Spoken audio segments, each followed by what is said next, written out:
They asked him a question. He answered, and immediately knew. He shouldn't have. He answered, too quickly. The words were already out, already in the air, already heard. He couldn't pull them back. He couldn't unsay them. That was it. No way back. It was done. It was already said. Nothing could change it.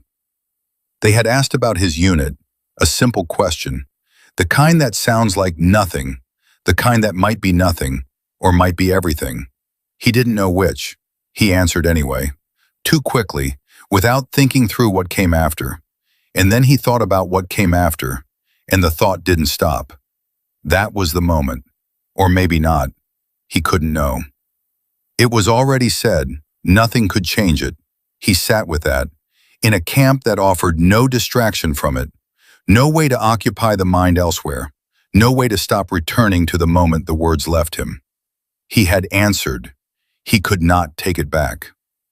It was quiet after, too quiet, no reaction, no signal, nothing to tell him what it meant.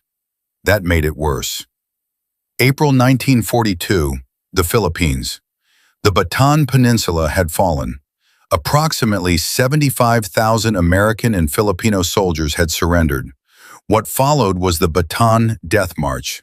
65 miles, heat that didn't relent, water that wasn't there, men who didn't make it to the end. He had made it. That was already more than many could say. He arrived at Camp O'Donnell barely standing. He had survived the march, and now he was here, and they were asking questions. The camp was not built for this many men. The conditions were documented later by survivors. Sanitation inadequate, medical supplies nearly gone, disease moving through the barracks without stopping, dysentery, malaria, malnutrition. Men continued to die after the march ended. The march had taken everything from them. The camp took what remained. He was in this place when they called him. He went in already exhausted, already hollowed out, already operating on less than he needed to think clearly. They asked their question. He answered, too quickly. The interrogations were not uniform. That was the thing that made them impossible to navigate. Some were brief, some were long.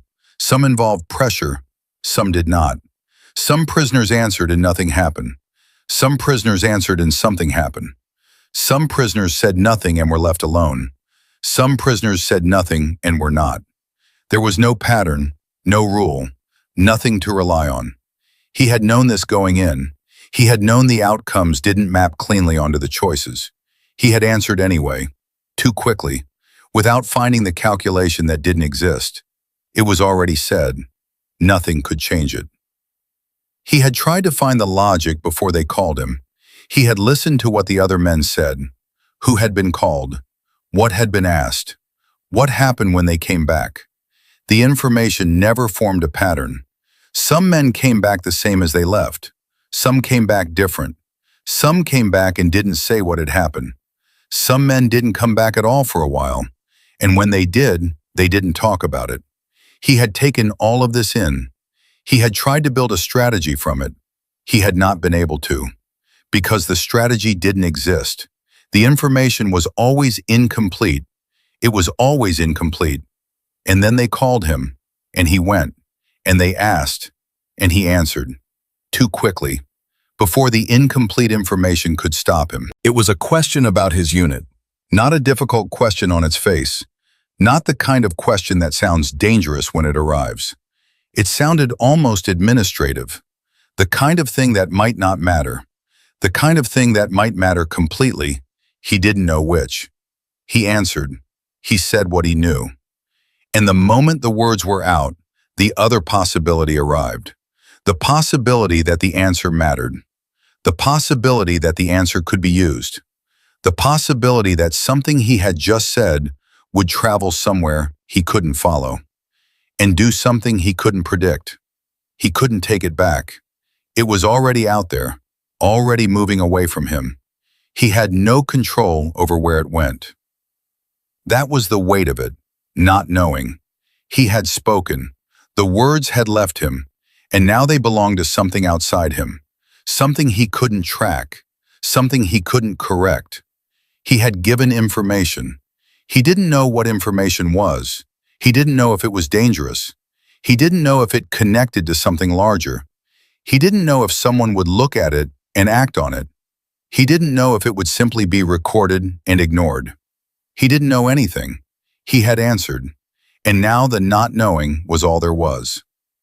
The waiting was its own condition, documented across survivor accounts, the uncertainty of consequence, the inability to measure what you had done, the impossibility of knowing whether silence would have been better or whether silence would have been worse. Some men who stayed silent were pressed harder. Some men who stayed silent were left alone. Some men who answered were left alone. Some men who answered were not. There was no pattern, no rule, nothing to follow. He sat in that uncertainty, with the words already said, with no way to measure what they had cost, with no way to know yet, with only the waiting. He thought about the question again. He turned it over. He tried to determine if the answer he had given was the one that mattered, if what he knew was significant enough to be dangerous, if the people asking the question understood what they had been told, if they already knew it, if it had changed anything. He couldn't determine any of it. He didn't have the information. He was on the wrong side of the question to have the information. He had answered. He was in the dark about what that meant. He remained in the dark. The exhaustion didn't help. That was part of the condition, documented consistently. The men in those camps were not operating at full capacity. They hadn't been for months. The march had depleted them. The camp had continued the depletion. Malnutrition affects cognition. Disease affects judgment. Exhaustion affects the speed of decision. He had answered quickly. Part of that was the exhaustion. Part of that was the pressure of the room. Part of that was the simple human reflex to respond when something is asked. He had answered. Too quickly. He couldn't take it back. The days continued. Nothing happened immediately. No visible consequence arrived in the hours after. He watched for signs. He looked for indications that the answer had traveled somewhere and done something. He found nothing conclusive. Maybe that meant it was harmless. Maybe that meant the consequence was still coming.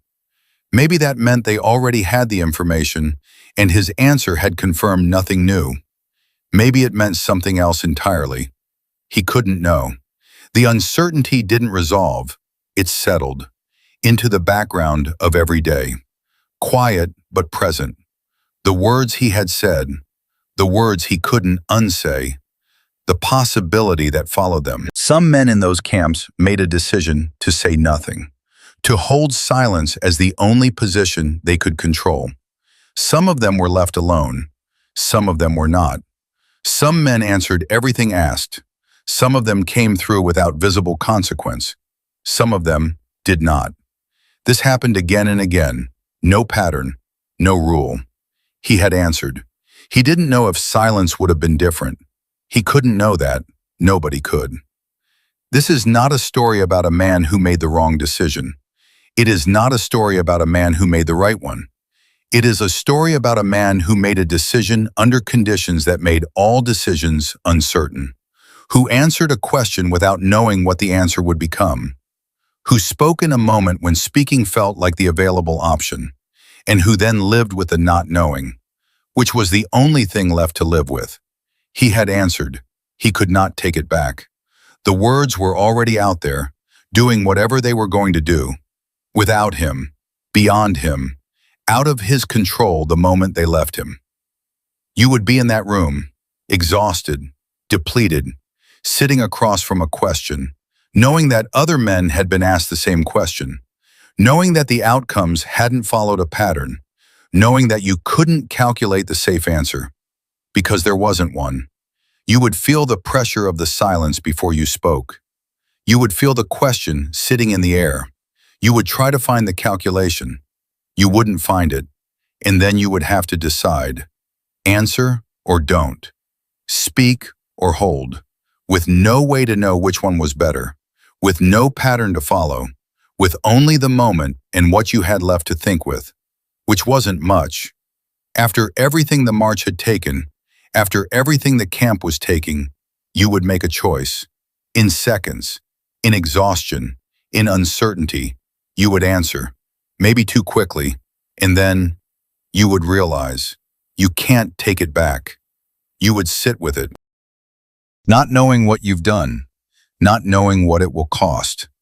That is the moment. You would not know. What would you do?